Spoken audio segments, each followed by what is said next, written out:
அனைவருக்கும் அன்பு மிகுந்த வணக்கம்.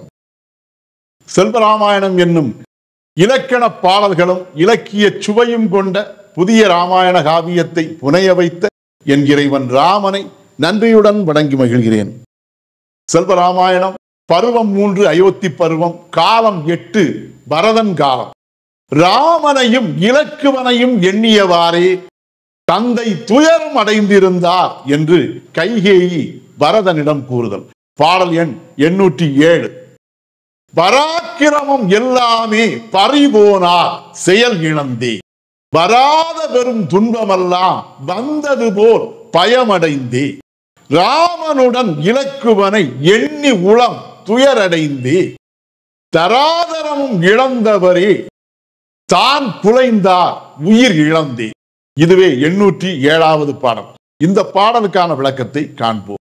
பராக்கிரமம் எல்லாமே பறிபோனார் செயல் இழந்தே என்ற முதல் வரிக்கான விளக்கம், மகனே, நம் தந்தையானவர் அனைத்து வகையிலும் செயலிழந்து போன காரணத்தால் தான் கொண்ட பராக்கிரமம் என்னும் அனைத்து வலிமையையும் அவர் இழந்து போனவராய் ஆகி போனார்.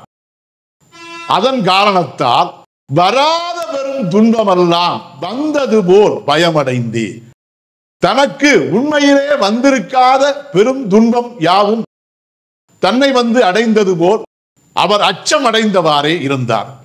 அத்துடன் ராமனுடன் இலக்குவனை எண்ணி உளம் துயரடைந்தே, தன்னுடைய மூத்த மகனாகிய ராமனையும் இளையவராகிய இலக்குவனையும் எண்ணியவாறே அவருடைய உள்ளம் பெரும் துயரத்தில் ஆழ்ந்திருந்தது.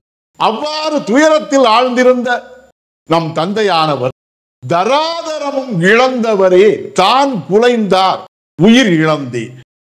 தராதரம் என்கிற தன்னுடைய பண்பின் உயர்வையும் பதவியின் சிறப்பையும் இழந்து போனவராய் அவர் உள்ளம் குலைந்து போய், அவ்வாறு உள்ளம் குலைந்து போன காரணத்தால் தன்னுடைய உயிரையும் இழந்து போய்விட்டார் என்று பரதனிடம் கைகேயி கூறினாள். இதுவே 807வது பாடலுக்கான விளக்கம்.